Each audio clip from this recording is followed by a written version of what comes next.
तस्मै ज्येष्ठाय ब्रह्मणे नमः। ॐ यो भूतं च भव्यं च सर्वं यश्चाधितिष्ठति स्वर्यस्य च केवलम् तस्मै ज्येष्ठाय ब्रह्मणे नमः। तस्मै ज्येष्ठाय ब्रह्मणे नमः। तस्मै ज्येष्ठाय ब्रह्मणे नमः। यस्य कारुण्यलेशेन सर्वं सर्वत्र सिद्ध्यते संकल्पितं हृदाभीष्टं तं वन्दे जगदीश्वरम्। तं वन्दे जगदीश्वरम्। तं वन्दे जगदीश्वरम्।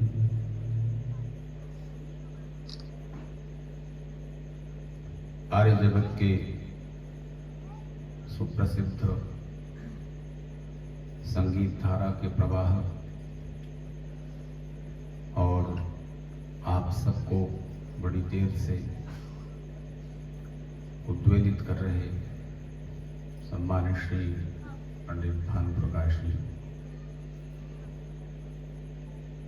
प्रिय श्री सुखवीर जी शास्त्री, श्रीयुत विनोद जी, सभी विशिष्ट महानुभाव, इस आयोजन में जिन्होंने भी प्रत्यक्ष और अप्रत्यक्ष अपनी भूमिका और सहयोग समर्पित किया है, वे सभी कर्मठ कार्यकर्ता वृंद और अपना शाम और रात के समय का आराम, मनोरंजन, दूसरे जरूरी काम छोड़कर यहाँ पधारे हुए सभी विचारशील सज्जनों। सब लोग सुख पाना चाहते हैं, सब लोग उन्नति करना चाहते हैं। सुख पाने के लिए और उन्नति करने के लिए परमेश्वर ने सब लोगों को कुछ मूलभूत चीजें, मौलिक चीजें सबको दी हैं। थोड़ी बहुत कम ज्यादा हो सकती है, एवरेज निकालें तो वो करीब करीब सबके पास है, और कुछ चीजें तो बिल्कुल बराबर है। उनमें से सबसे पहली चीज है समय। सबको बराबर मिला हुआ है 24 घंटे का। उस समय को सार्थक करने के लिए कर्म करने की शक्ति और उपकरण परमेश्वर ने सबको दिए। हमारे पास कर्म करने के लिए लगभग 12 उपकरण हैं, इंस्ट्रूमेंट्स हैं। 5 ज्ञानेंद्रियां, आंख, नाक, कान वगैरह, 5 कर्मेंद्रियां, बुद्धि और मन। चित्त और अहंकार को भी जोड़ लिया जाए तो 14 हो गए। लेकिन कर्म करने के लिए बुद्धि और मन का उपयोग अधिक होता है। तो 12 उपकरण आपके पास कर्म करने के लिए हैं, प्रायः सबके पास है। कोई कोई लाखों में एक होता है जिसकी एक इंद्रिय कम होती है, आंखें नहीं है। या करोड़ों में कोई एक होता है जिसकी 2 इंद्रिय छीन ली गई होती है। गूंगा भी है, बहरा भी है। करोड़ों करोड़ों में कोई एक मिलेगा जिसकी 3 इंद्रिय छिन गई हो, 3 उपकरण विकल हो, 3 इंद्रियों से वो विकलांग हो। ऐसा आपको आसपास कोई नजर आता है? अपने अड़ोस पड़ोस में, अपने ऑफिस में, कार्यस्थल पर? मुश्किल से होगा। तो ये उपकरण जैसे दूसरे पशु पक्षियों के पास नहीं है। इतना विकसित मन मस्तिष्क दूसरे पशु पक्षियों के पास नहीं है। इतने बड़े बड़े सुंदर और बारीक काम कर सकने लायक हाथ केवल मनुष्य के पास है। अपने विचारों और भावनाओं को दूसरों के मन तक पहुंचाने की शक्ति, वाणी, पावर ऑफ स्पीच, ये भी केवल मनुष्य के पास है। हाथ, पैर, आंख इत्यादि दूसरे पशुओं के पास भी, लेकिन अपनी बुद्धि का, मन का, हाथों का उपयोग करके 4 विशेष उपकरण हो गए।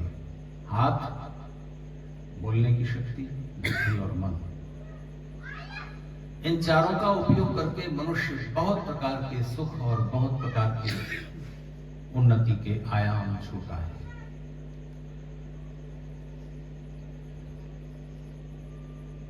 समय हो गया, कर्म करने की क्षमता हो गई, उसके उपकरण हो गए। इसके बाद आप जिधर उन्नति करना चाहें वो आपके हाथ में है। इसलिए उन्नति करना हो तो एक चीज आपको स्वयं चुननी पड़ेगी और उसका नाम है दिशा। आपको किस ओर जाना है। आप समय भी लगाएं, परिश्रम भी करें, मेहनत भी करें, बुद्धि भी लगाएं, मन भी लगाएं, और दिशा गलत हो जाए तो सारा परिश्रम और समय व्यर्थ चला जाए। आपको जाना था इलाहाबाद कार से, दिशा पकड़ ली दिल्ली की, तो कार चलाने में समय भी लगा, परिश्रम भी लगा, पेट्रोल भी खर्च हुआ, बुद्धि भी लगी, लेकिन दिशा गलत थी। जहां पहुंचना था वहां ना पहुंचकर कहीं और पहुंच गए। जब कोई हिंदू समाज का सदस्य अपना मकान बनाने लगता है तो वो वास्तुशास्त्री का परामर्श लेता है। दरवाजा किस दिशा में करें, किचन किस दिशा में हो, बाथरूम किस दिशा में हो, और वो तरह तरह के नापतोल करके आपकी मकान की दिशा बताता है। और इस दिशा में मकान का निकलने का दरवाजा या किचन और बाथरूम रखने से घर में सुख शांति रहेगी। अच्छा बताइए, कितनी दिशाएं हैं इस पृथ्वी पर? पूर्व, पश्चिम, उत्तर, दक्षिण 4। फिर इनके कोने हो गए, ईशान, वायव्य, नैऋत्य इत्यादि। 4 कोने हो गए, 4 दिशाएं हो गई, 8 नीचे ऊपर, 10 दिशाएं हो गई। कल्पना कीजिए पृथ्वी नहीं है, सूर्य नहीं है, चंद्रमा नहीं है, कोई भी ग्रह नक्षत्र नहीं है, तो किधर पूर्व होगा, किधर पश्चिम होगा? तो दिशाएं कहां हैं? इधर आकाश में या हमारे मन मस्तिष्क में? दिशाएं कहां रहती हैं? पृथ्वी, सूर्य, चंद्र इत्यादि नहीं तो दिशा है ही नहीं, बस स्पेस है, आकाश है, किधर भी पूर्व पश्चिम नहीं होगा। जैसे ही ये जगत अस्तित्व में आता है, सूर्य, चंद्र, ग्रह, नक्षत्र अपने अपने स्थान पर अपनी अपनी कक्षा में चलने लगते हैं, तब दिशाएं निर्धारित होती हैं और इन दिशाओं का बोध पशु पक्षियों को कम होता है, मनुष्य को अधिक होता है।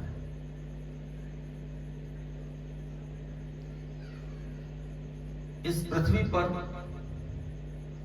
हमारे आसपास ये दिशाएं इस यूनिवर्स में काम करती हैं, लेकिन जीवात्मा की 2 ही दिशाएं हैं।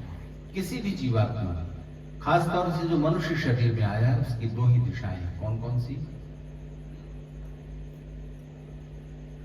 उन्नति या अवनति, उत्थान या पतन।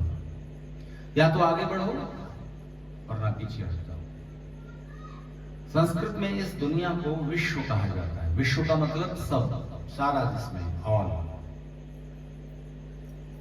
संसार कहा जाता है क्योंकि इसमें सारे ग्रह, नक्षत्र इत्यादि सब चीजें संसरण कर रही हैं। जीवात्मा एक शरीर से दूसरे शरीर में, दूसरे शरीर से तीसरे शरीर में संसरण कर रहा है, इसलिए इसका नाम संसार है। इसको जगत कहते हैं। जगत इसलिए कहते हैं क्योंकि यहां सब कुछ गतिशील है। एक एटम के अंदर इलेक्ट्रॉन, प्रोटॉन, न्यूट्रॉन मूव कर रहे हैं एक केंद्र में, पर वो भी मूवमेंट में है, एकदम स्थिर नहीं है। इसीलिए वो कभी कण जैसा दिखता है, कभी तरंग जैसा। इलेक्ट्रॉन, प्रोटॉन, न्यूट्रॉन की गति के कारण गति इतनी विचित्र है कि वैज्ञानिक अभी तक असमंजस में जाना नहीं जा सकता कि उसको हम कण कहें या तरंग कहें। इसलिए उन्होंने उसे नाम दिया क्वांटम, यानी बोथ, दोनों, कण भी तरंग भी। तो एक एटम के अंदर electron, proton, neutron, top quark तक सब मूव कर रहे हैं, गतिशील हैं। ये पृथ्वी गति कर रही है, सूर्य गति कर रहा है, पूरा सौरमंडल घूम रहा है, गैलेक्सी घूम रही है, पूरे ब्रह्मांड में सब बड़े बड़े ग्रह नक्षत्र गतिशील हैं, इसलिए इसका नाम जगत है। तो गति का नियम ये कहता है कि या तो आगे बढ़ो, वरना दूसरों के लिए रास्ता छोड़ दो, पीछे हट जाओ। सीढ़ी किस लिए बनाई जाती है?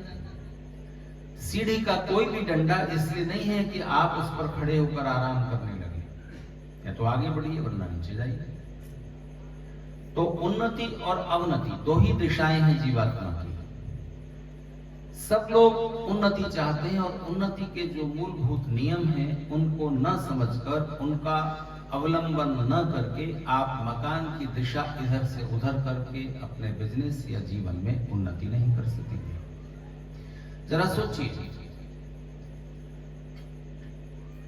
एक बिजनेसमैन ने, एक व्यापारी ने अपनी फैक्ट्री की दिशा सड़क की ओर की है ताकि ट्रक ठीक से आ जा सके, माल लदेगा, ले जाएंगे, लाएंगे। और उसने अपने ऑफिस में अपने टेबल की दिशा अपनी सुविधा से कर ली है, जिधर से वो कर्मचारियों पर, आने जाने वाले लोगों पर नजर भी रख सके। वास्तुशास्त्र के हिसाब से उसकी टेबल, उसके ऑफिस, उसकी फैक्ट्री के मुख्य द्वार की दिशा गलत है। एक दूसरे व्यापारी की सारी, उसने अपने दरवाजे और ऑफिस और टेबल वगैरह सब वास्तुशास्त्र के हिसाब से ठीक दिशा में रखे हैं। अब अंतर शुरू होता है। जिसने वास्तुशास्त्र के हिसाब से अपनी फैक्ट्री, ऑफिस, टेबल वगैरह सब ठीक दिशा में रखे, लेकिन मेहनत नहीं करता, कर्मचारियों के साथ दुर्व्यवहार करता है, समय पर वेतन भी नहीं देता, ग्राहकों के साथ बदतमीजी करता है, लेकिन दिशा उसके टेबल वगैरह की ठीक है, इसीलिए भगवान को उसके बिजनेस में उन्नति कर देनी चाहिए। और जो मेहनत कर रहा है, सबसे ठीक व्यवहार करता है, बिजनेस मैनेजमेंट ठीक है उसका, केवल उसने अपनी सुविधा से दिशा वास्तुशास्त्र के हिसाब से गलत कर दी है, इसीलिए भगवान को उसके बिजनेस में घाटा कर देना चाहिए। क्या विचार है आपका? ये भगवान है या बेवकूफों का सरदार? ईश्वर है तो उसका सबसे मुख्य गुण है उसका न्यायकारी होना। अगर वो न्यायकारी नहीं है तो किस लिए है? उसके अस्तित्व का हमारे लिए प्रयोजन क्या है? न्याय।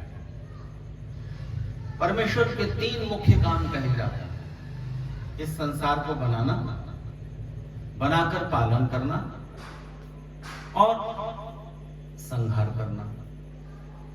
ये बनना, स्थिर होना और नष्ट होना, ये तीनों निरंतर चल रहे हैं। बड़े रूप में इस पूरे विराट संसार की रचना परमेश्वर ने कर दी और ये तब तक रहेगा जब तक इसको रहना है। इसके बाद इसका संहार होगा, प्रलय होगी। लेकिन अंदर अंदर अवान्तर सृष्टि प्रलय चल रही है। एक फूल खिला, पूरा खिल गया, थोड़ी देर खिला रहेगा, इसके बाद मुरझाने लगेगा और धीरे धीरे धीरे उसमें क्षरण हो जाएगा और वो झड़ जाएगा। तो फूल एक दिन में नहीं मुरझाया है। बताइए रात कब शुरू हो जाती है? आजकल सूरज कब छिप रहा है?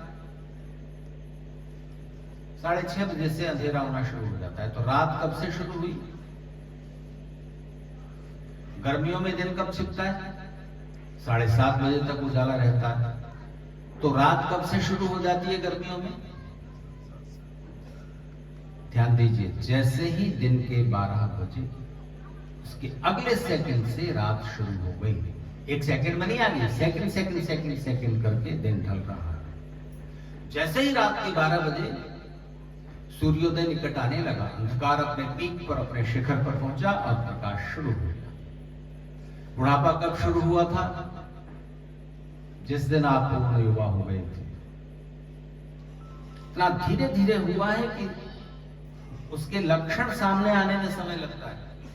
लेकिन जैसे ही कोई चीज अस्तित्व में आती है, जायते, जन्म लिया, उत्पन्न हुई, किसी चीज का निर्माण हुआ, निर्माण के बाद वृद्धि, थोड़ी देर तक वृद्धि होगी, ग्रोथ होगी, उसके बाद कुछ देर स्थिरता रहेगी, उसके बाद क्षीयते, उसका क्षरण शुरू हो जाएगा, विपरिणामते, उसमें विपरिणाम आएगा, क्षरण होगा, और उसके बाद म्रियते, नष्ट हो जाएगी। तो ये जन्म, स्थिति, प्रलय, तीनों हर वस्तु के अंदर निरंतर चल रहे हैं। आप कपड़ा खरीद के लाए, आज ही पुराना शुरू हो गया है, बनने के साथ ही दुकानदार की दुकान तक आया है, अभी नया दिख रहा है आपको, फैक्ट्री से निकला, बनने के साथ ही उसके तंतु ढीले होना शुरू हो गए। तो परमेश्वर के मुख्य कार्य 3 हुए, इस संसार की और संसार के अंतर्गत जो भी पदार्थ हैं, जो बने हुए पदार्थ हैं, उनकी रचना और स्थिति और प्रलय। लेकिन किस लिए वो इस संसार को बना रहा है? परमेश्वर ने इस संसार की रचना किसके लिए की है? अपने लिए। ये फल फूल वनस्पतियां परमेश्वर ने इन सुंदर पदार्थों का उपभोग कर रहा है। क्या कभी आपने देखा कि परमेश्वर ने किसी आम को खाया, अंगूर को खाया? किस पदार्थ का उपभोग परमेश्वर अपने लिए कर रहे हैं? तो इस संसार की रचना परमेश्वर ने अपने लिए तो की नहीं। और वो जो जड़ पदार्थ हैं, वो जड़ पदार्थ उनके लिए नहीं है। अंगूर के लिए बना है क्या? अंगूर की रचना किस लिए हुई? अंगूर के लिए। अंगूर तो अपने को एंजॉय नहीं करता। आम के लिए बना है क्या? केला केले के लिए, या केला आम के लिए, आम केले के लिए, या केला अंगूर के लिए, अंगूर आम के लिए? नहीं, ये सब किसी और तीसरे तत्व के लिए है। तो 3 चीजें स्पष्ट हो गई हैं। एक, ये सारे संसार के जड़ पदार्थ जो बने हैं, निर्मित हैं। दूसरे, इनको बनाने वाला, क्योंकि आम अंगूर केला हमने आपने नहीं बनाए, हम उपजा रहे हैं इनके बीज लेकर के, बनाता तो कोई और है। और हमेशा जो भी आप निर्माण करते हो, जो भी आप रचना करते हो, आपको लगता है कि आपने की है। किसी भी वस्तु, किसी भी पदार्थ की रचना के पीछे आपका परिश्रम, आपका पुरुषार्थ थोड़ा होता है, परमेश्वर का ज्यादा होता है। आपने आम का एक बगीचा लगाया, आम की 110 गुठलियां, 20 लेकर 50, जितना बड़ा बगीचा आपको लगाना था, उतनी गुठली, उतने बीज लेकर के आपने जमीन में बो दिए। इसके बाद वो अंकुर होगा, आपने आसपास जो घास उगी थी उसको उखाड़ दिया, थोड़ा कभी कभी निरा दिया, उसको मिट्टी को खोद दिया, उसमें खाद लगा दिया, पानी डालते रहे। लेकिन वो बीज में से अंकुर कैसे बना? वो अंकुर बढ़ कैसे रहा है? आप थोड़ा खाद पानी मिट्टी दे रहे हो, खाद पानी मिट्टी जो आपने दी, सूरज की रोशनी, मिट्टी, पानी, हवा, इन चारों के मेटाबॉलिज्म को कौन कर रहा है? उस वृक्ष का जो विकास हो रहा है, बढ़ते हुए बड़ा हो गया, वो आकाश छूने लगा। उसके बाद आपका काम बस जरा सा कभी कभी पानी देना रह गया, वरना वो भी नहीं, अपनी जड़ों से वो नीचे से पानी ले लेता है, बड़ा हो जाता है। जब वृक्ष, आप उसको सिंचाई की भी जरूरत नहीं रहती। तो कौन उसको विकसित कर रहा है? कौन उस पर रसीले फल लगा रहा है? आपने तो नींबू का, नीम का, आम का बीज बोया था, उसमें कड़वा खट्टा मीठा रस कौन संचारित कर रहा है? वो आपका काम नहीं है, कोई और शक्ति है। तो इन सारे जड़ पदार्थों के निर्माण के पीछे ईश्वर की भूमिका है, हमारी आपकी थोड़ी होती है। जब हम सिर्फ उत्पन्न कर लेते हैं, बीज बो देते हैं, और फिर उन संसार के पदार्थों को थोड़ा और चेंज करके हम अपने लिए ज्यादा सुखद बना लेते हैं।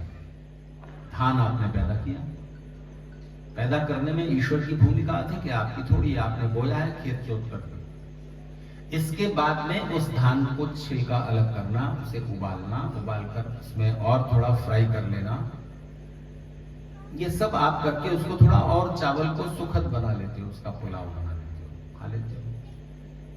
पर उस सब के पीछे कोई और है। एक एक चीज जो आप बनाएंगे, रॉ मटेरियल आपको ईश्वर का लेना होता है। आप अपना मकान बनाते हो और आप उसके स्वामी हो जाते हो। तो मकान बनाने के बाद, ऑफिस, फैक्ट्री, दुकान कुछ भी करने के बाद जब आप उसमें प्रवेश करते हो तो उसमें प्रवेश की और वास्तु शांति की विधि होती है। अथर्ववेद के जो वास्तु शास्त्र के मंत्र हैं वो ये बताते हैं कि आप किस तरह अपने भवनों का निर्माण करें।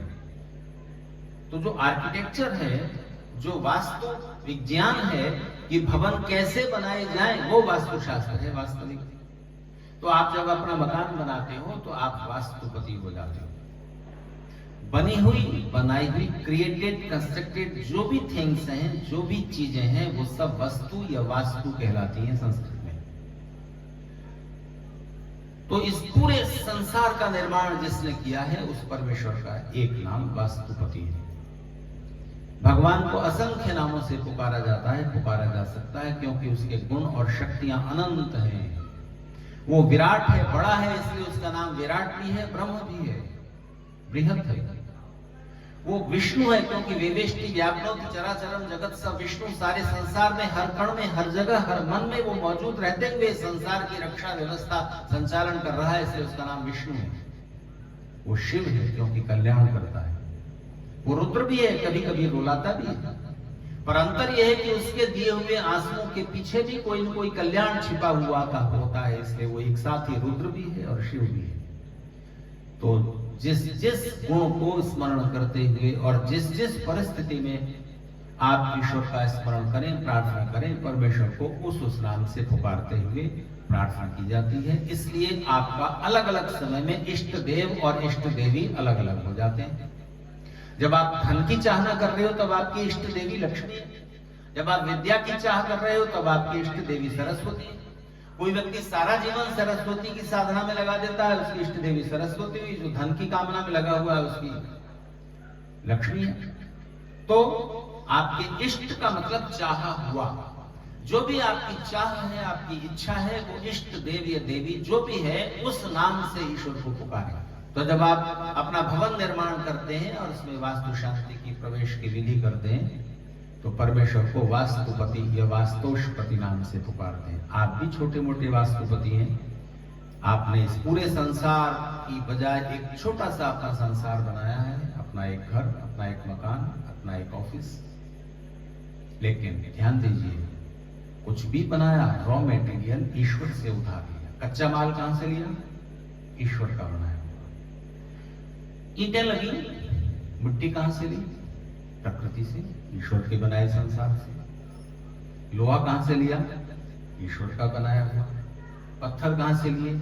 ईश्वर के। सीमेंट बनाया आपने, सीमेंट बनाने में जो जो केमिकल लगेगा वो मूल रूप से आप नेचर से लोगे। तो आप अपना कुछ निर्माण करते हैं और फिर उसे परमेश्वर की परम रचना से, वास्तु से जोड़ देते हैं। तो जब आप उस वास्तु से जोड़ते हैं तो एक तो आप में विनम्रता आती है, दूसरे आप परमेश्वर से ये प्रार्थना करते हुए कि हमारा निवास या हमारा इस भवन में कार्य, कारोबार, लोगों का आना जाना सब कुछ मंगलमय हो, मधुर हो, सौभाग्यपूर्ण हो। दो तरह से होगा। आपको भी अपना कर्म ठीक से करना पड़ेगा और ईश्वर की प्रेरणा आप प्रार्थना के बदले मिलेगी। तो परमेश्वर के बनाए हुए इस संसार में ईश्वर की रचना के आगे हमारी बड़ी से बड़ी, विराट से विराट, सुंदर से सुंदर रचना फीकी हो जाती है। आप सब लोग हवाई जहाज में बैठे होंगे, उड़ते हुए तो सबने देखा है, और बच्चों को बचपन में उड़ता हुआ हवाई जहाज, हेलीकॉप्टर देखने की बड़ी प्रबल आकांक्षा रहती है। पास से देख सकें बड़ा अच्छा लगता है। लेकिन वैज्ञानिक हवाई जहाज बना सकते हैं, एक मच्छर का पंख नहीं बना सकते।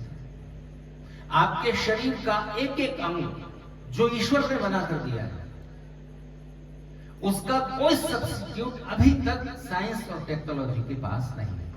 एक दांत अगर कम हो जाए ना, एक दांत, तो उस दांत की जगह दूसरा पोर्सिलिन का बना हुआ दांत, स्टील का एक स्क्रू हड्डी में अंदर करके उसी जैसा दांत जो डॉक्टर लगा देते हैं, वो आपके खाने, स्वाद लेने और बोलने का 40% काम पूरा करता है। बस ओरिजिनल दांत के बराबर नहीं होता।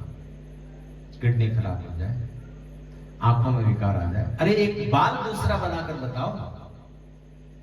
अगर कोई, आजकल वो वैज्ञानिकों ने वो तरीका ढूंढ लिया है, कोई किन्हीं के सिर पर बाल बहुत कम हो जाते हैं तो आपके ही बाल लेकर ट्रांसप्लांट करते हैं। जैसे घास, एक हरी घास आती है ना, जगह जगह लगा दी तो वो फिर बढ़ जाती है, पूरा पार्क आपका घेर लेती है, इसी तरह फिर वो बाल उगाते हैं। लेकिन आप नया बाल ऐसा नहीं बना सकते।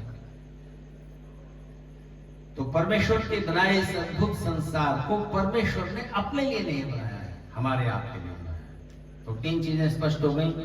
एक के सारे पदार्थ जड़ बेजान चीजें, दूसरे इनको बनाने वाला, तीसरे इसका उपभोग करने वाला, कंज्यूमर, हम और आप। पर ये किस लिए कर रहा है परमेश्वर? अपने लिए तो बना नहीं रहा, किस लिए बना रहा है? हमारे आपके लिए।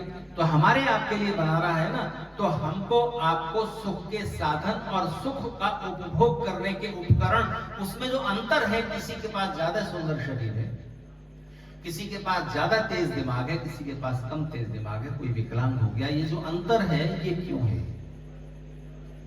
तो ध्यान दीजिए, परमेश्वर का संसार को बनाने, पालन करने, बिगाड़ने, इन तीनों मुख्य कार्यों के पीछे एक ही प्रयोजन काम कर रहा है, और वो है न्याय, जस्टिस। तो किसी बिजनेसमैन ने अपने मकान की दिशा थोड़ी सी इधर उधर कर दी है, मेहनत पूरी कर रहा है, बुद्धि ठीक से लगा रहा है, लेकिन भगवान उसको घाटा दे दे क्योंकि उसने दरवाजा इधर कर दिया। और एक जो बिल्कुल मेहनत नहीं कर रहा, बदतमीजी करता है कर्मचारियों से, ग्राहकों से, उसको फायदा होता रहे क्योंकि उसने अपनी टेबल उस दिशा में लगा रखी। ये इसके पीछे कोई लॉजिक, कोई समझदारी आप नहीं बता सकते। और अगर मकान के दरवाजे की दिशा किसी एक खास दिशा में कर लेने से सुख समृद्धि संभव होती, तो ध्यान दीजिए, सड़क के एक दिशा में रहने वाले लोग सुखी सुखी होते और दूसरी साइड में रहने वाले लोग दुखी दुखी होते, क्योंकि एक की दिशा ही ठीक है, बाकी की तो गलत है। तो ऐसा तो नहीं है ना। तो ध्यान दीजिए, जीवात्मा की दो ही दिशाएं हैं। कौन कौन सी? उन्नति करो, नहीं तो अवनति हो जाएगी। तो जैसे आप साइकिल चलाते हो तो उसे चलाते रहना पड़ता है। जैसे ही आप रुकेंगे वैसे वो साइकिल या तो इधर गिरेगी, इधर गिरेगी। इसी तरह आपके जीवन की परिस्थिति भी है। आपको लगातार कर्म करते रहना है, लगातार कर्मरत रहना है, और उस कर्म का परिणाम फिर आप देखेंगे।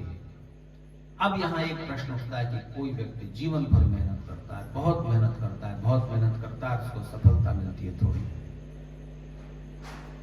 और दूसरा व्यक्ति कम मेहनत करता है, उसको ज्यादा सफलता मिल जाती है। तो ये तो अन्याय है ना ईश्वर का। तो यहां पर दो बातें ध्यान में रखने की है। एक,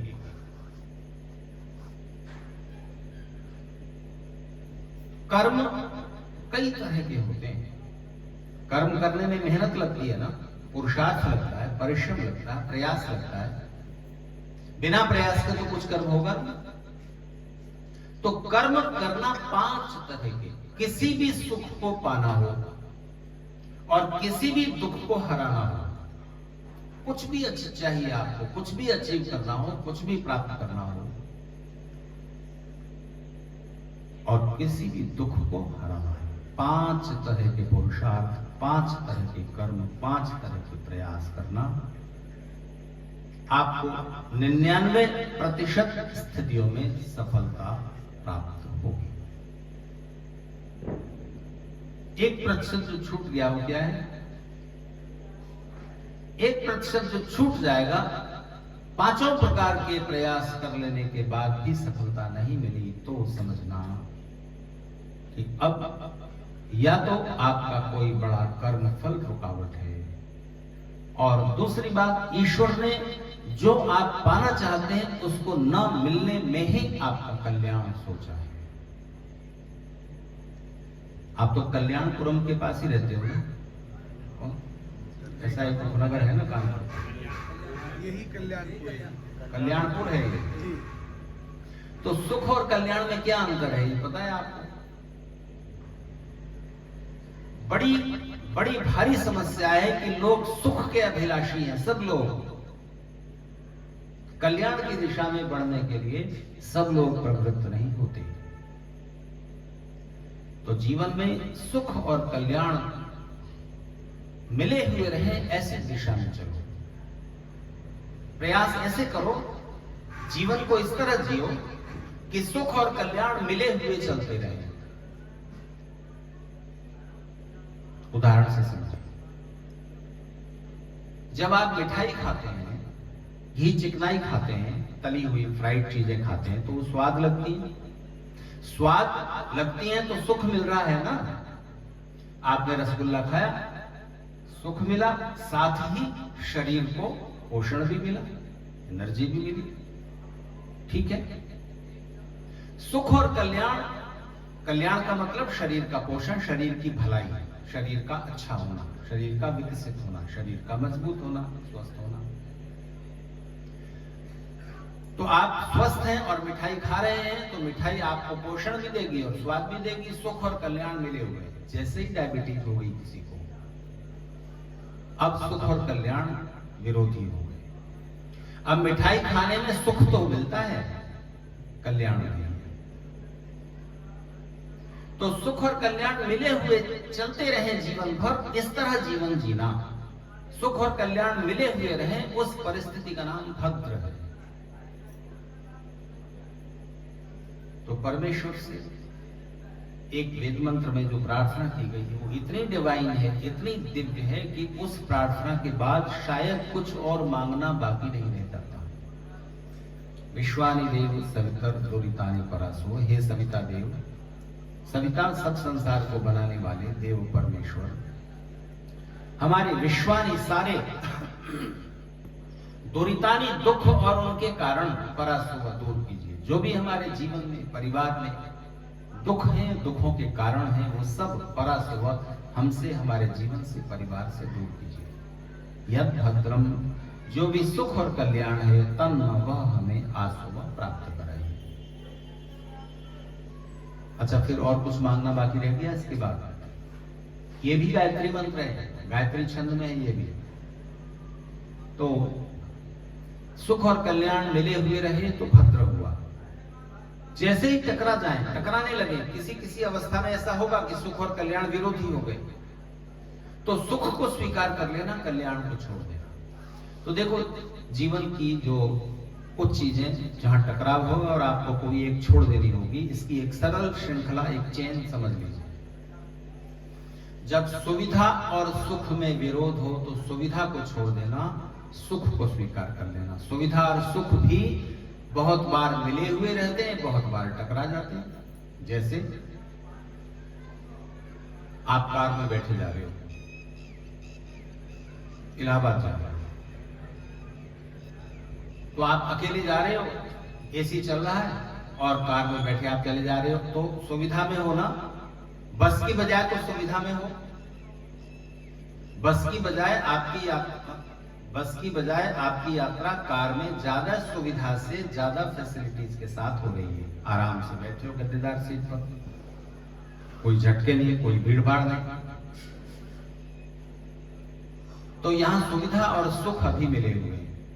आपको फोन आया और आपको पता चला कि आपके 8-10 दोस्त भी उसी पार्टी में शामिल होने जा रहे हैं जिसमें आप जा रहे हो, और वो बस से जा रहे हैं रोडवेज की।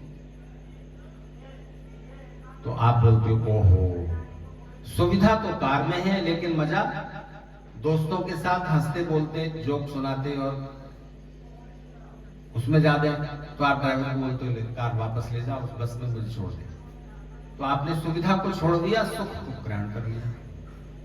तो सुविधा और सुख में भी कभी टकराव हो तो सुविधा छोड़ दें, सुख स्वीकार कर लें।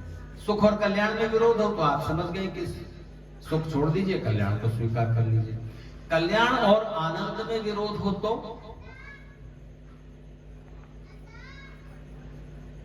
तब क्या छोड़ेंगे आप? कल्याण नहीं छोड़ेंगे, कल्याण छोड़ दीजिए, आनंद ले लीजिए। तो आपने जैसे सुख और कल्याण में से चुना कि कल्याण को चुन लें, इसी तरह आपने आनंद को छोड़कर कल्याण को चुनने का निश्चय किया। पर एक खूबसूरती है जिंदगी की कि कल्याण और आनंद में कभी विरोध नहीं होगा। कल्याण और आनंद टकराते हुए नहीं मिलेंगे। ऐसा होगा कि कष्ट और आनंद एक साथ मिल जाए, पर कल्याण और आनंद मिले हुए रहेंगे। उदाहरण, आप बस में जा रहे हो कानपुर से लखनऊ, और बस में जाते हुए आपको जल्दी थी, तो आप जो बस सामने थी चल पड़ी थी, आप उसमें चढ़ गए। लेकिन चढ़ने के बाद आपने पाया कि कोई सीट खाली नहीं है। अब आप खड़े खड़े यात्रा कर रहे हो, तो ये क्या है, कष्ट है कि दुख है? कष्ट और दुख में भी अंतर है, ध्यान रखना। कष्ट और दुख में भी अंतर है। कष्ट वो होता है जो आप चुनते हो, दुख वो होता है जो आप पर थोप दिया जाता है। बीमार हो गए, अब जब बीमारी खत्म होती है तो बस राहत की एक सांस मिलती है कि चलो एक मुसीबत खत्म हो। जैसे जब मेरा भाषण खत्म होगा तो आप राहत की एक सांस लोगे, इतनी देर तक सुनना पड़ा। तो कष्ट होता है जिससे आप चुनते हो। जैसे आपको यहां से वहां तक जाना है, तो जाना आपने चुना है, तो चलने में कष्ट होगा ना। तो कष्ट हमेशा किसी उपलब्धि पर समाप्त होता है। किसी छात्र ने तय किया कि मुझे 90% से ज्यादा मार्क्स लाने हैं, रात को 12-12 बजे तक पढ़ता है, सुबह जल्दी उठ जाता है, अच्छे मार्क्स लाता है, तो ये उसने कष्ट चुना है। और ये कहां पर समाप्त होगा? किसी उपलब्धि पर समाप्त होगा। एक मजदूर सुबह से शाम तक गड्ढे खोदता है, कष्ट उठाता है कि नहीं? ये कष्ट किस लिए? शाम को 400 रुपए मिल जाएंगे, 400 रुपए की प्राप्ति पर यह कष्ट समाप्त हुआ। तो दुख वो होता है जो कहीं से आ जाता है, आपको भोगना पड़ता है, आपको झेलना पड़ता है। कष्ट वो है जो आप खुद चुनते हो, हाँ हम करेंगे। अब क्या जरूरत है सुखवीर शास्त्री जी को? मुंबई से दीपावली के बाद इनकी व्यस्तता और बढ़ जाती है, और ये सब छोड़ के यहाँ आते हैं। बच्चों को भी कुछ संस्कार मिलेंगे और दूसरे लोग भी सुने, सब आयोजन करते हैं। जब से उन्होंने पहली बार ये कार्यक्रम किया था, तब से वो मुझे कहते आ रहे हैं कि आपको वहां आना है, आपको वहां आना, आपको वहां आना। इस बार मौका लग गया। तो कष्ट उठाते हैं ना, यहां जा वहां जा। 4 घंटे तो आज बैठे रेलवे स्टेशन पर, 2 घंटे वहां मेरा इंतजार करते रहे। तो कुछ पाना है तो कुछ कष्ट उठाना पड़ता है। तो ध्यान दीजिए, अपने लिए उठाया गया कष्ट सुख पर समाप्त होगा। बिना कष्ट उठाए कोई सुख नहीं मिलेगा। जीवन का ये नियम याद रखना, जितना बड़ा सुख चाहिए उतना कष्ट उठाना पड़ेगा। परमेश्वर इस नियम में कभी परिवर्तन नहीं होने देते। जितना बड़ा सुख चाहिए उतना बड़ा कष्ट उठाना पड़ेगा, यानी उतना प्रयास परिश्रम करना पड़ेगा। जरा सोचिए जिंदगी कैसी होगी। न्याय का कौन सा नियम रह जाएगा अगर दुनिया ऐसी हो, जिंदगी में ये नियम काम करे कि 1 किलोमीटर पैदल चलने के लिए और 10 किलोमीटर पैदल चलने के लिए बराबर कदम उठाने पड़े और बराबर समय परिश्रम लगे। कानपुर से मुंबई तक फ्लाइट से जाने के लिए, दिल्ली तक फ्लाइट से जाने के लिए, न्यूयॉर्क तक फ्लाइट से जाने के लिए बराबर समय लगे, बराबर पेट्रोल लगे। किसी किताब का 1 पेज पढ़ने समझने याद करने के लिए और उसी किताब के 100 पेज पढ़ने समझने याद करने के लिए बराबर समय, बुद्धि और परिश्रम लगे। ऐसा होना चाहिए क्या? तो फिर रह क्या जाएगा? क्या नियम रह जाएगा? ये मूलभूत नियम है, बेसिक नियम है। जितना करोगे उतना मिलेगा, जैसा करोगे वैसा मिलेगा। तो कष्ट वो है जो आपको कुछ प्राप्त करने के लिए प्रयास करने में जो आपको थोड़ा परिश्रम करना पड़ता है, वो कष्ट है। तो अपने लिए उठाया गया कष्ट सुख पर समाप्त होगा, दूसरों के लिए उठाया गया कष्ट आनंद और पुण्य पर समाप्त होगा। एक अंधे को आपने सड़क पार करा दी, आप जल्दी में थे, आपने अपनी गाड़ी साइड में खड़ी की, उसकी छड़ी पकड़ी और उसे सड़क पार करा दी। क्या मिला आपको? अंदर अंदर एक प्रसन्नता, एक उत्फुल्लता है, जिसे आनंद कहते हैं। सुख इंद्रियों का है, आप रसगुल्ला खाओ, सुख मिला। खिलाओ तो इंद्रियों का सुख नहीं है, बस अंदर अंदर आपकी आत्मा में एक प्रसन्नता का उद्रेक होता है। तो आप बस में जा रहे हैं, थोड़ी देर बाद आपको सीट मिल गई। अब बस और आगे चली, अब आप सीट पर बैठे थे, अपना मोबाइल देख रहे थे। तभी आपने देखा कि एक महिला चढ़ी है, उसकी गोद में बच्चा है, उसे सीट नहीं मिली। अब वो अपना एक हाथ से हैंगर थामे बस का हैंडल ऊपर और एक हाथ में बच्चा है, बस ऐसे जाती है तो वो ऐसे हिलती है, किसी तरह संभालती है अपने बस, ऐसे मोड़ती है तो संभालती है, परेशान। आप सुख में हैं, आराम से सीट पर बैठे हुए, फिर आपसे नहीं देखा गया, आप उठे और आपने उसको कहा कि यहां बैठ जाओ, तो आपने अपनी उसे सीट दे दी। अब आप खड़े हुए हैं, अब आप कष्ट में हैं लेकिन आनंद में। तो कष्ट और आनंद मिल जाएंगे। दूसरों के लिए उठाया गया कष्ट आनंद और पुण्य पर समाप्त होगा, अपने लिए उठाया गया कष्ट सुख पर समाप्त होगा। एक सज्जन अपने मित्र से कह रहे थे कि मैं जब किसी को परेशानी में देखता हूं, अंधे लोग कैसे जी रहे हैं, लंगड़े लोग कैसे चल रहे हैं, कितने परेशान हैं, गरीब लोग किस तरह जी रहे हैं, बस में यात्रा करता हूं, ट्रेन में यात्रा करता हूं, एक लंगड़ा आदमी खड़ा हुआ है बेचारा बैसाखी के सहारे, तो मुझसे तो देखा नहीं जाता। तो मित्र ने कहा फिर तुम क्या करते हो, अपनी सीट उसे दे देते हो? बोला नहीं नहीं, मैं आंखें बंद कर लेता हूं, देखा नहीं जाता ना, आंखें बंद कर लेता। तो अपना आराम छोड़ना दूसरे के लिए सरल बात तो नहीं, कष्ट उठाना पड़ेगा। कष्ट उठाए बिना ना सुख मिलेगा, ना परिश्रम मिलेगा, ना आनंद मिलेगा। No pain no gain. तो जब आप प्रयास करते हैं और आपको सफलता नहीं मिलती और दूसरे ने कम प्रयास किया उसको ज्यादा सफलता मिल गई, तो लगता है कि ईश्वर अन्यायी है, कोई नियम नहीं है, हम तो इतनी मेहनत कर करके परेशान हो और उसको भाई इतनी सी सफलता की और उसने इतना सा प्रयास किया, सफलता नहीं। तो 5 तरह के पुरुषार्थ करना, 5 तरह के परिश्रम, फिर भी सफलता ना। 99% चांस तो सफलता के हैं, 1% जो सफलता नहीं मिली तो समझना कि इसी में ईश्वर ने आपका कुछ कल्याण सोचा है। ईश्वर सुख की व्यवस्था बाद में करेंगे, आपकी कल्याण की पहले। आप सुख पहले चाहते हो, कल्याण बाद में, देखा जाएगा। खा लो अभी तो रसगुल्ले, 2 गोली और खा लेंगे। कल्याण की हम अक्सर उपेक्षा कर देते हैं, सुख के फेर में फंस जाते हैं। सुख बुरी चीज नहीं है, सुख पाइए, पर कल्याण की कीमत पर नहीं, आनंद की कीमत पर नहीं, पुण्य की कीमत पर नहीं। तो वो 5 प्रकार के प्रयास, 5 प्रकार के पुरुषार्थ कौन कौन से मनुष्य के जीवन में है? सारे पशु पक्षियों को अपने पुरुषार्थ का जैसा फल है वो मिलता जाता है।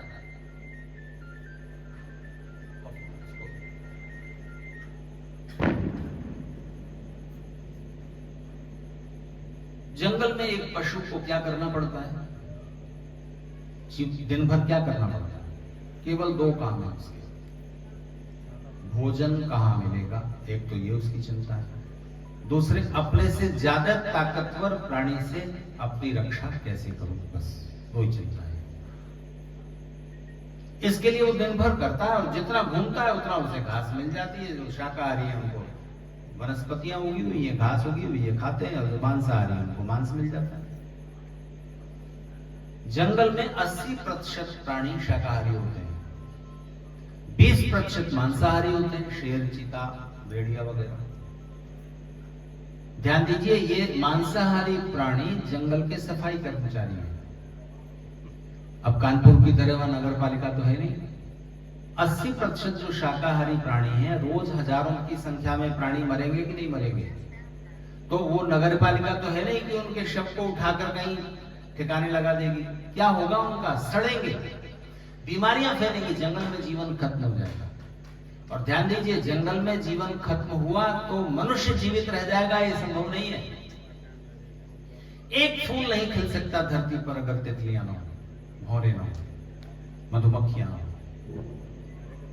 बहुत सारे वृक्ष इसी कारण पैदा होते हैं कि पक्षी उनके फल को खाकर बाहर निकाल देते हैं विष्ठा में, तभी वो उपजाऊ बनते हैं। उगेंगे ही नहीं वृक्ष, और जाने कहां कहां वो उगते हैं और सब जगह उग जाते हैं। मनुष्य तो नहीं करेगा उन सबको उपजाने में परिश्रम।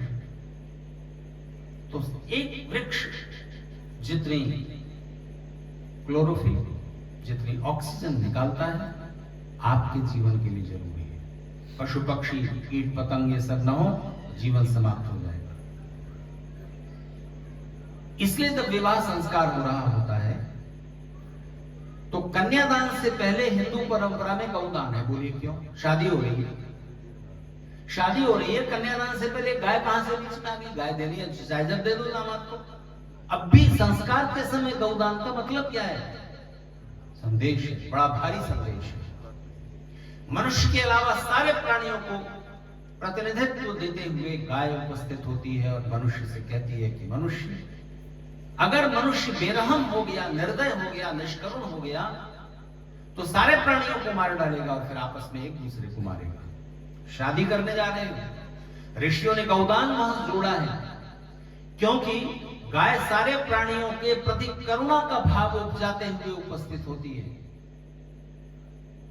प्रेम करोगे ना एक स्त्री से, स्त्री हो तो किसी पुरुष से, विवाह के बाद प्रेम की निष्पत्ति नहीं हुई तो विवाह का मतलब क्या हुआ? विवाह का उद्देश्य प्रेम की प्राप्ति है, प्रेम की निष्पत्ति है।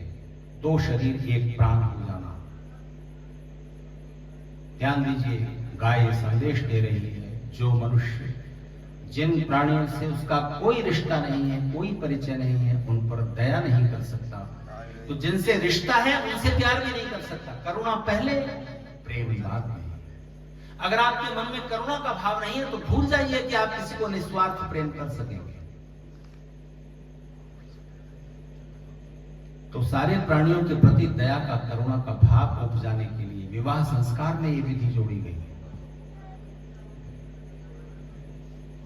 तो इस जगत में सबका आपस में संबंध चल रहा है। तो ये जितने प्राणी हैं, शाकाहारी प्राणी मरते हैं और मांसाहारी प्राणी उनके शरीर को खाकर तुरंत सफाई कर देते हैं। जंगल में बीमारियां नहीं फैलती। तो ये जंगल की इकोलॉजी है।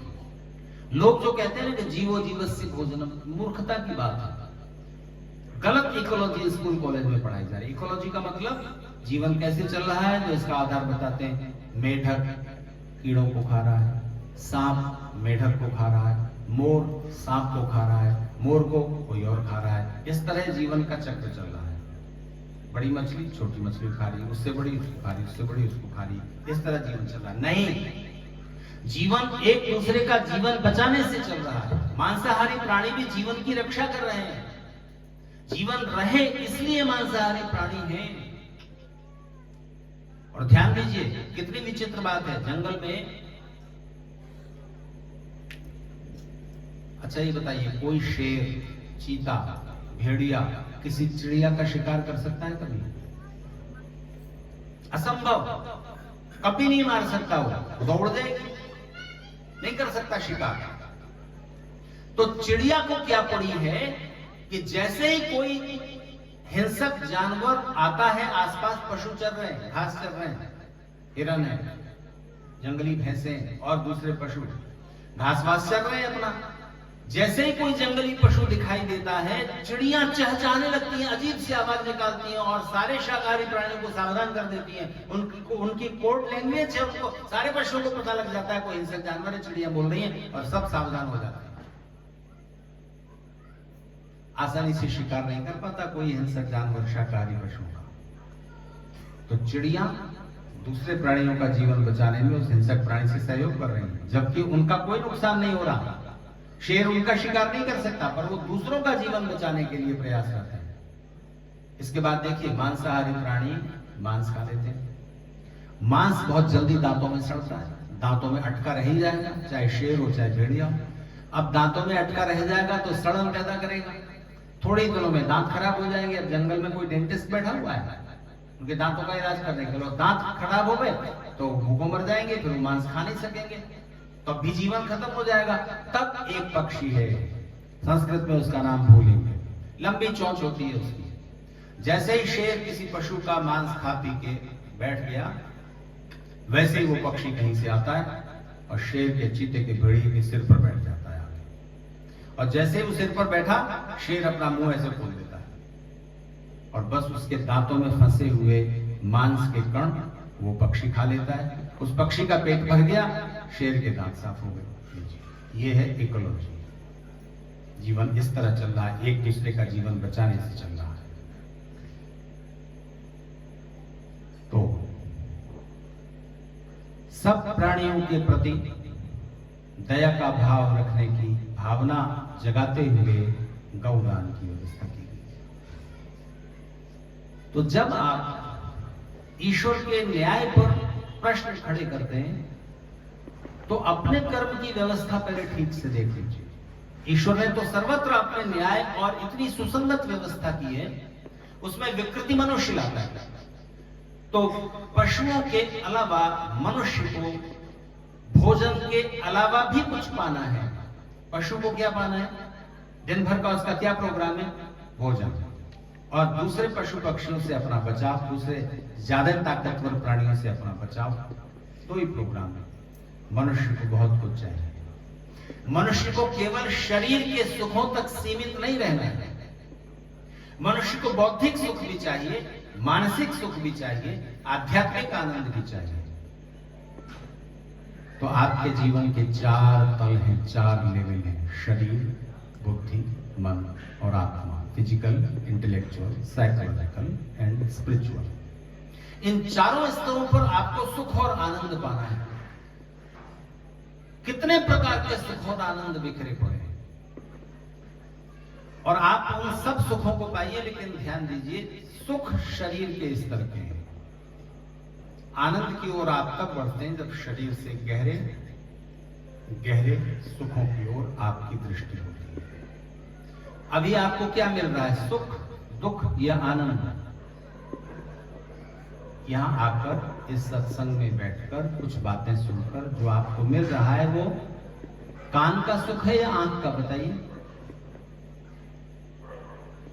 अच्छा, जब आप संगीत सुन रहे थे भानु प्रकाश जी का, तो वो सुख कहां का था? आंख का कि कान का?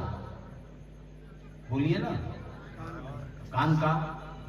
ध्यान दीजिए, अगर कान का सुख होता संगीत, तो भैंस भी बराबर संगीत में सुख ले पाती नहीं। कान तो एक माध्यम है आवाज अंदर जाने का, भैंस के पास भी, आपके पास भी। संगीत कला का सुख है, मन से प्राप्त होता है। संगीत सुनने में बुद्धि लगती है आपकी, या आप व्यायाम करके शरीर का पसीना बहाकर संगीत का आनंद लेते हो? शरीर का परिश्रम नहीं लगता, बुद्धि का परिश्रम भी नहीं लगता। बुद्धि का परिश्रम लगता है संगीतकार को। किसी भी गीत की धुन बनाने में उससे कितना टाइम लगता है? भानु प्रकाश जी तो आपको 10 मिनट में एक गीत बढ़िया सुना दिया, आपका सिर झूम गया।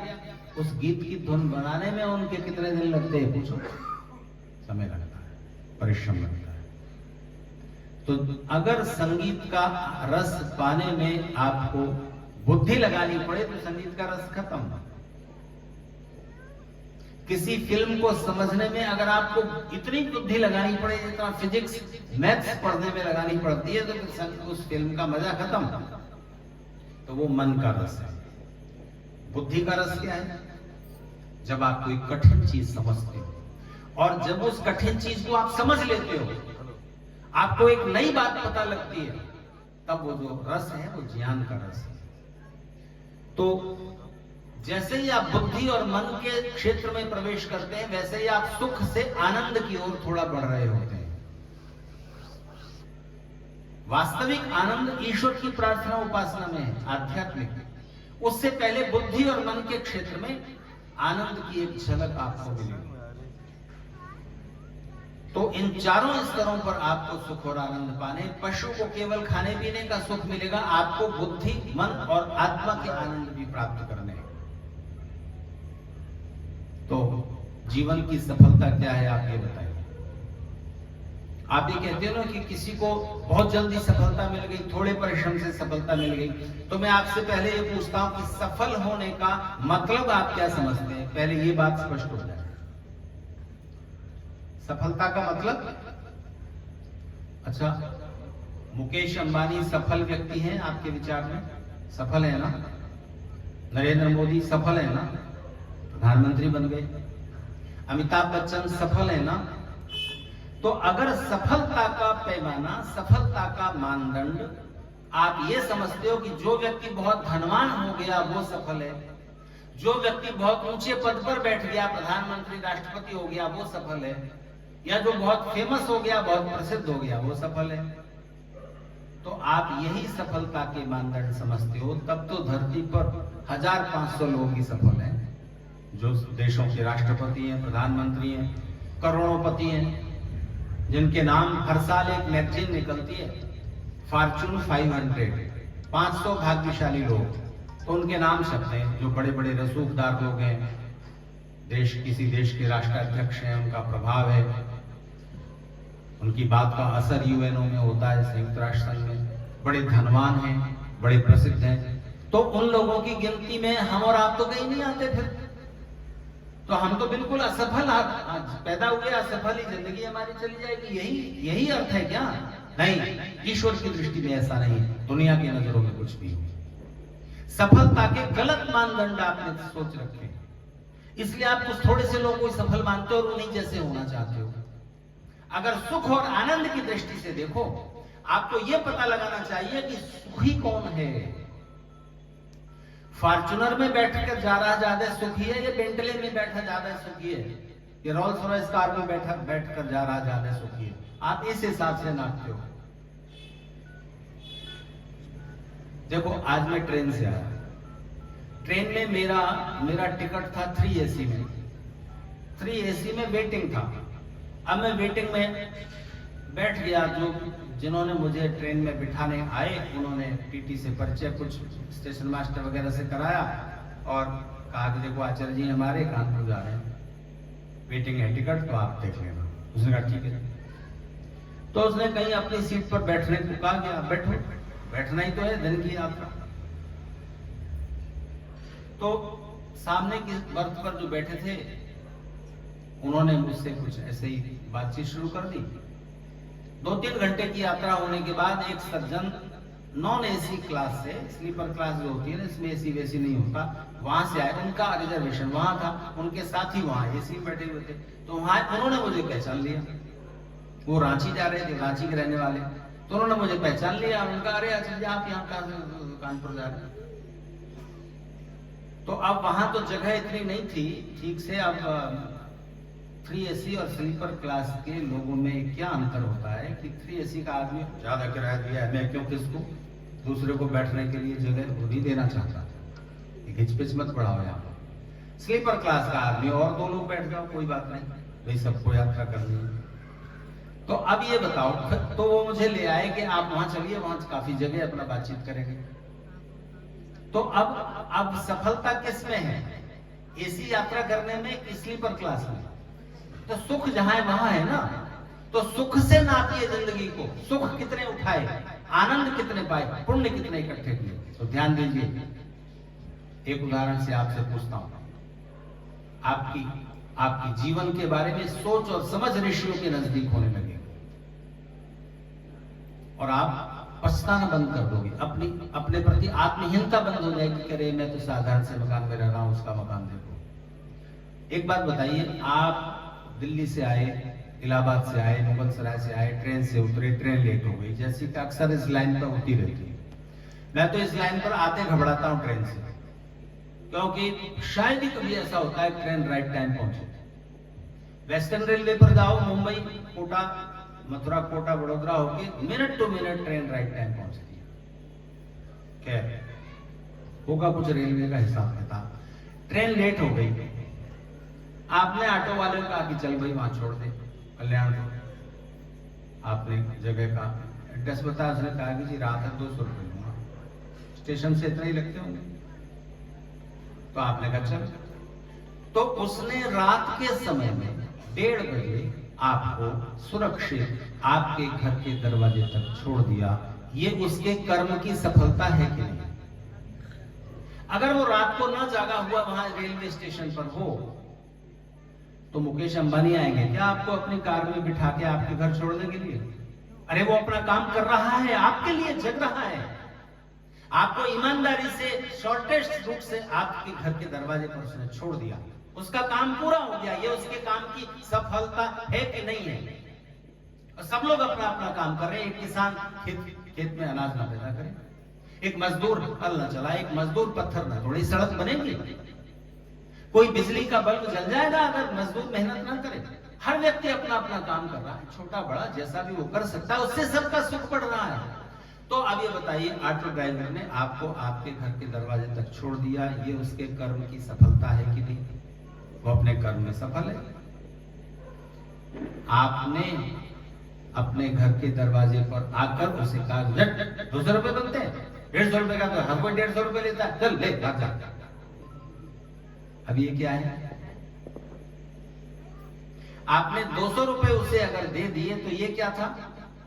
सफलता तो यहां पूरी हो गई, उसने अपना कर्म पूरा कर दिया, आप दरवाजे अपने घर के पहुंच गए, उसका काम सफल हो गया, उसके काम का परिणाम जो होना था कि आपको पहुंचा देना, ये हो गया।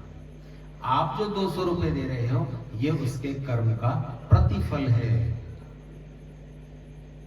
और आपने खुश होकर के रात में इसने सुरक्षित मुझे घर के दरवाजे पर छोड़ दिया, 200 रुपए की बजाय 220 रुपए 20 रुपए और दे दिए बख्शीश के, ये आपके कर्म, ये आपकी ओर से सुफलता है। और आपने 50 रुपए कम कर दिए, चल 150 रुपए लग गए, अकेला समझ गया। यहां तो आप शेर हो अपने घर के सामने, तो आपने उसके 50 रुपए काट लिए।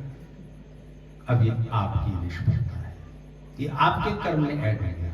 तो हर व्यक्ति जो अपना काम निष्ठा से पूरी, जितना अच्छे से अच्छे कर सकता हूं उतना कर रहा है, वो अपने कर्म में सफल है। अधिक धन मिल जाना, अधिक ऊंचे पद पर पहुंच जाना, प्रसिद्ध हो जाना, ध्यान दीजिए ये कई कारणों से होगा। मेहनत से भी होगा, पिछले कर्मफल की भाग्य की वजह से भी होगा, संयोग से भी होगा, बेईमानी, झूठ, छल कपट से भी मिल जाएगा। धन, पद, प्रसिद्धि, बेईमानी, झूठ, छल कपट से भी मिल जाएंगे। कई साधन हैं, मेहनत से भी मिल जाएगा, पिछले कर्मफल से भी मिल जाएगा, संयोग से भी मिल जाएगा, और बेईमानी, झूठ, छल कपट से भी मिल जाएगा। लेकिन एक अंतर रहेगा, बेईमानी, झूठ, छल कपट से मिला हुआ सुख में नहीं बदलेगा, इकट्ठा रह जाएगा आपके पास। वहां ईश्वर का बैरियर है, सुख नहीं उठा सकते। सुख में, आनंद में, पुण्य में वही बदलेगा जो परिश्रम से प्राप्त हुआ था। तो कभी भी ईश्वर के न्याय पर प्रश्न ये सोचकर मत उठाना कि उसने तो कम परिश्रम किया। हो सकता है उसका दूसरे प्रकार का परिश्रम ज्यादा हो। 5 प्रकार के परिश्रम हैं, हम एक प्रकार का करते हैं और सोचते हैं कि हमें कम सफलता मिली, उसको ज्यादा मिली। तो अब 2 मिनट में भी केवल संकेत में बात कहूंगा, फिर 9 बज जाएंगे, विस्तार फिर कभी कल सुबह या कल शाम को। शरीर का परिश्रम भी लाभ पहुंचाता है, सफलता देता है, लेकिन बुद्धि का परिश्रम उससे ज्यादा महत्वपूर्ण है। शरीर के परिश्रम के साथ जब आप बुद्धि जोड़ देते हो, तब आपका कम समय और कम परिश्रम में ज्यादा सफलता प्राप्त होती है। एक उदाहरण, आपको मैं कहूं कि बाहर लॉन में जाकर गड्ढा खोदिए जमीन में हाथों से, कोई उपकरण हाथ में मत लेना, सिर्फ हाथों से खोदो, तो शाम तक आप कितना गड्ढा खोद पाएंगे? 2 इंच, 3 इंच, 4 इंच। शरीर का परिश्रम कितना फल देगा? 3-4 इंच गड्ढा आप शाम तक खोद पाएंगे उंगलियों से। किसी ने हजारों साल पहले बुद्धि लगाई थी, लोहे का एक चौकोर टुकड़ा, उसमें लकड़ी का हैंडल फंसाया, फावड़ा बनाया। फावड़ा लेकर जब एक व्यक्ति परिश्रम करता है तो शाम तक 6 फीट से 10 फीट तक गहरा गड्ढा खोद देता है। आज के इंसान ने बुद्धि और बढ़ाई, साइंस टेक्नोलॉजी का विकास किया, अब जेसीबी मशीन है, इतना बड़ा फावड़ा है, कोई 1-2 आदमी मिलकर तो उसे उठा नहीं सकते, मशीन उठाती है। वो तो एक आदमी बैठा शाम तक इधर से उधर 4-5 गेयर इधर से उधर करता है और शाम तक एक नाला खोद देता है। तो शरीर के परिश्रम से बुद्धि के द्वारा किया गया परिश्रम ज्यादा मूल्यवान, महत्वपूर्ण है। इसीलिए एक मजदूर का परिश्रम और एक इंजीनियर का परिश्रम फर्क पड़ जाता है। और शरीर से बुद्धि का परिश्रम ज्यादा महत्वपूर्ण है। और बुद्धि के साथ जब आप मन जोड़ देते हो, जब आप मन भी लगाकर करते हो, तब क्या होता है? जब आप मन लगाकर कोई काम करते हो, तब उस काम के दो परिणाम होते हैं। एक तो वो काम ज्यादा अच्छा होता है, दूसरे वो काम करते हुए आपका काम आपको बोझ नहीं लगता, आप प्रसन्न मन से उस काम को करते हो। उदाहरण लीजिए, मैं रात को 11 साढ़े 11 बजे पहुंचा आपके घर, थोड़ा सा परिचय हो गया, आपने अपना एड्रेस वैड्रेस दे दिया, कभी कानपुर आए तो आइएगा। अब कहीं मैं जा रहा था, मैंने सोचा अब यहाँ रात हो गई है, चलो भाई साहब क्या चलते हैं, तो मैं आपके यहाँ आ गया। आपने हालचाल पूछा, मैंने कहा ठीक है सब। तो आपने अब शिष्टाचारवश पूछ लिया कि खाना खाएंगे, और मैंने कह दिया हाँ। तब आप बनवाएंगे तो सही, बनाएंगे ना, कि भाई यार समाज के विद्वान है तो चलो खाना तो खिला दो। अब बनाएंगे तो सही, लेकिन मन ही मन ये भी आएगा कि ना पूछते तो ज्यादा ठीक था। रात को 11:30 बजे खाने का टाइम होता है, घर में किसी के आ रहे हो, खा के आओ। बनेगा तो सही खाना, लेकिन उस खाने में, और रात को 1:30 बजे आपका बेटा आया पड़ता है बेंगलोर मुंबई कहीं, ट्रेन लेट हो गई, फ्लाइट लेट हो गई, 1:30 बजे आया, आपने सुबह कुछ खाना खाएगा? तो नहीं खा लिया था। कहा क्या कमा कचरा खाया होगा, अभी बनाती हूँ। तो आप रात को 1:30 बजे जो खाना बना रहे हैं और वो जो 11:30 बजे बना था, दोनों के स्वाद में फर्क होगा। चाय बना लो, मन लगाकर बनाई गई चाय और बिना मन की चाय, दोनों के फ्लेवर में फर्क आ जाएगा। तो मन लगाकर काम करते हैं, प्रसन्न मन से करते हैं, और उसका काम भी ज्यादा अच्छा होता है। दूसरी बात, बड़े बड़े बुद्धिमान और विद्वान लोग असफल हो जाएंगे। साहस नहीं, उत्साह नहीं, उमंग नहीं, संकल्प नहीं, धैर्य नहीं है, कर्म में परिश्रम में निरंतरता नहीं है। थोड़ा कदम आगे बढ़ा, कुछ परेशानियां छोड़ कुछ और करता, विचलित चित्त। तो इत्यादि जो मन के गुण चाहिए बुद्धि के साथ, वो नहीं है तो सफलता नहीं मिलती। तो शरीर के परिश्रम से बुद्धि का परिश्रम ज्यादा महत्वपूर्ण है। बुद्धि और मन को जोड़कर किया गया परिश्रम और ज्यादा मूल्यवान हो जाता है। फिर स्पिरिचुअल है, आध्यात्मिक पुरुषार्थ और भी बड़ा है, और उस आध्यात्मिक पुरुषार्थ के 2 आयाम हैं। जब आप इन 5 स्तरों पर पुरुषार्थ परिश्रम कर लेते हो तो आपकी सफलता 99% तक सुनिश्चित हो जाती है। फिर भी 1% रह जाएगा, उसमें कल्याण छिपा हुआ है। और ईश्वर कभी कभी आपका पुरुषार्थ होते हुए भी सफलता नहीं मिलेगी, तब भी निराश होने की जरूरत नहीं है। वो पुरुषार्थ व्यर्थ नहीं किया, वो प्रयास, वो कर्म स्टोर हो जाता है भविष्य में काम आने के लिए। अभी अपनी बात को यही रोकता हूं, और किस प्रकार से आप जीवन में अधिक से अधिक उन्नति कर सकें, अधिक से अधिक सुख पा सकें, समृद्धशाली हो सके, आनंदित हो सके, इन बिंदुओं पर मैं आपसे चर्चा करूंगा आने वाले दिनों में। अभी अपनी बात को यहीं रोकता हूं। एक बात बस आपसे निवेदन करूंगा, आप में से ज्यादातर लोग विवाहित बैठे हैं, शादीशुदा। तो जब शादी हुई थी तो आपने कौन कौन सी प्रतिज्ञाएं की थी, कुछ याद है? नहीं याद, पर एक प्रतिज्ञा तो होगी ना कि साथ निभाएंगे, ठीक है ना? तो देखिए, सुख बढ़ाने का और दुख कम करने का एक तरीका होता है कि आप प्रेम करने वाले लोगों के साथ जब सुख बांटते हो तो सुख बढ़ता है, मल्टीप्लाई होता है। और जब दुख बांटते हो तो, बस ये बड़े रहस्य की बात है, सुख बांटते हो तो सुख मल्टीप्लाई होता है, कई गुना बढ़ता है, और दुख बांटते हो तो कम होते होते शून्य स्तर पर चला जाता है। तो जिस सुख को बांटने में आपका कुछ खर्च नहीं हो रहा, उस सुख को बढ़ाने में क्या नुकसान है?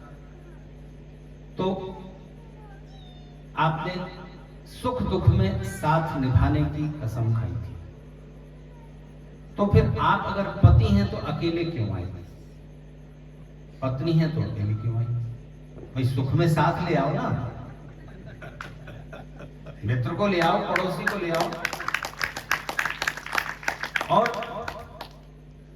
प्रेरणा कर दीजिए फोन पर कहकर कि वहां अच्छा कार्यक्रम हो रहा है, चलिए। तो प्रेरणा आपने कर दी तो इसका परिणाम क्या होगा? आए ना आए आपका पुण्य हो गया, क्योंकि देखो परमेश्वर सिर्फ प्रयास देखते हैं। किसी आदमी ने दूसरे का मर्डर करने की कोशिश की, गोली चलाई, उसी समय वो नीचे झुक गया, कुछ गिर गया था जेब से, पर इसका तो पाप हो गया, समझ गए आप? इसने तो मर्डर करने में कोई कसर नहीं छोड़ी थी ना, ये तो इसका भाग्य था कि ये नीचे झुका और गोली ऊपर से निकल गई, इसका तो पाप लगेगा। चोर ने चोरी करने की कोशिश की, लेकिन उसी समय किसी की आंख खुल गई, पुलिस की जीप जा रही थी और को करते ये भाग गया, इसका तो कर्म हो गया। इसी तरह से आपने किसी को सुख पहुंचाने की कोशिश की, आपने किसी को 10,000 रुपए दिए कि जा तू कल से ये दुकान खोल ले, पैसे नहीं थे उसके पास, उसने 10,000 रुपए जाकर शराब में उड़ा दिए, आपका तो पुण्य हो गया ना। अब ये तो उसकी मूर्खता है। तो आप दूसरों को सुख पहुंचाने की कोशिश करते ही पुण्य के भागी हो जाते हैं और दुख पहुंचाने की कोशिश करते ही पाप के भागी हो जाते हैं। अब सुखवीर जी ने, विनोद जी ने और उनके जो भी सहयोगी हैं, सबने मिलकर ये प्रयास किया, शामियाना लगाया, लोगों को बुलाया, सब कुछ परिश्रम किया। अब एक भी इंसान सुनने ना आए, इनका तो पुण्य हो गया।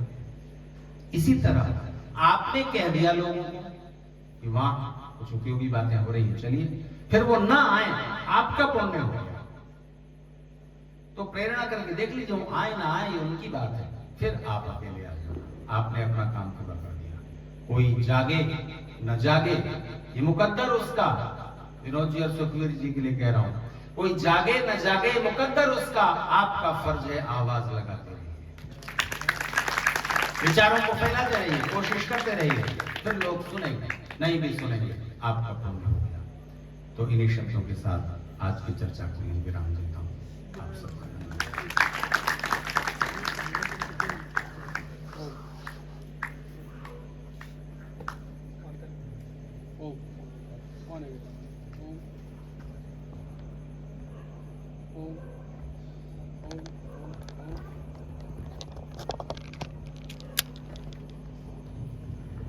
Oh.